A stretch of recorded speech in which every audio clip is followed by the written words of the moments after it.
If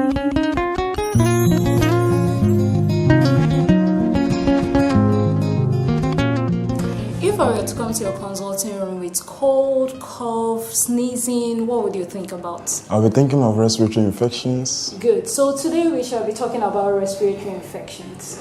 Okay, so respiratory infection is a common cause of hospital visits, especially for children, and a major concern to parents. Yes, so respiratory infection is basically any infection that can affect the respiratory system.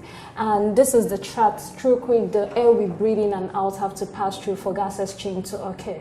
And this includes the nose, the sinuses, the throat, the tubes that actually direct this air to the lungs and the lungs itself.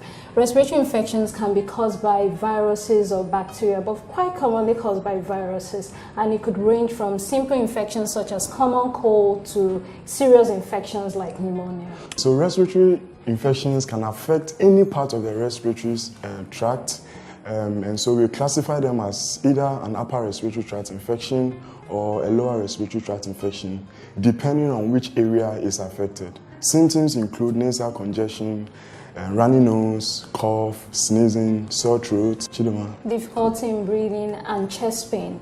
Now, this infection can be transmitted from person to person and also through droplets. Like we earlier stated, it can be caused by viruses and bacteria.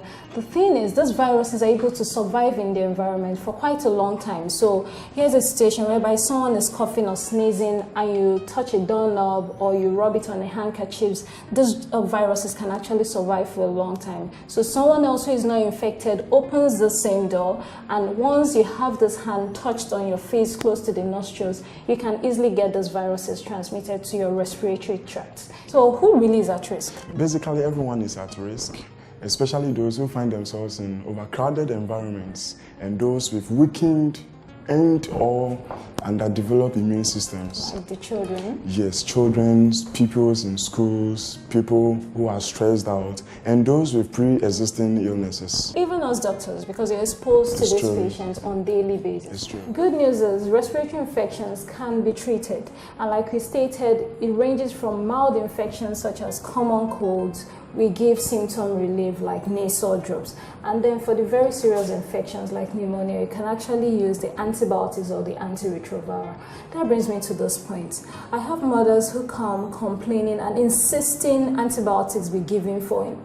Conditions such as common cold, it's important to note that when the physician has examined and determined that the child doesn't need an antibiotics, please do not insist on your ward being given antibiotics, because like we stated, most of these infections are caused by viruses, especially the upper respiratory tract infections.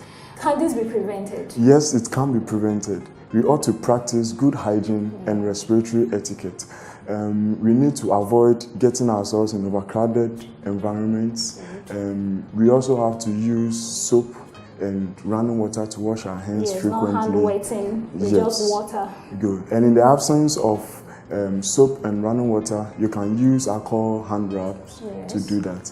And Chideba, most importantly, we should avoid coughing into our hands. Yes, so if I were to have a respiratory infection and I cough into my palms and I have to shake Anoba, I've transferred these droplets to him and he can easily come down with this respiratory infection. So as much as possible, cough and sneeze into the elbow.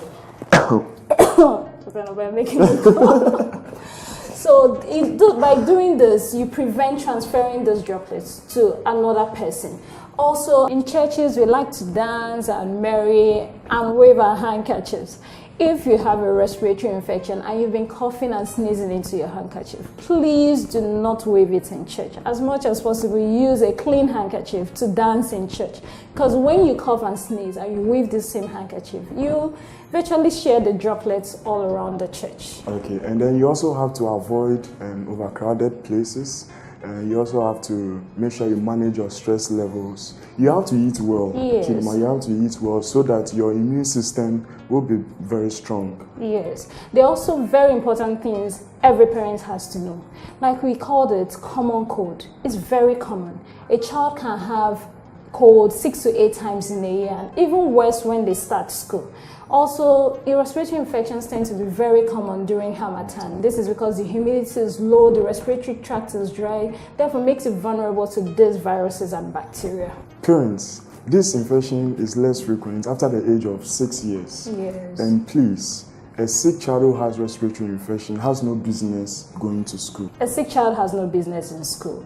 When a child is sick, down with respiratory infection, and goes to school, this child will also spread the viruses to other children at school. So as much as possible, please, a sick child should stay home to prevent other kids from getting this flu. So this is little about respiratory infections we thought we should share with you. And I've been your Dr. Chidima. And Dr. Anoba. We'll see you next time.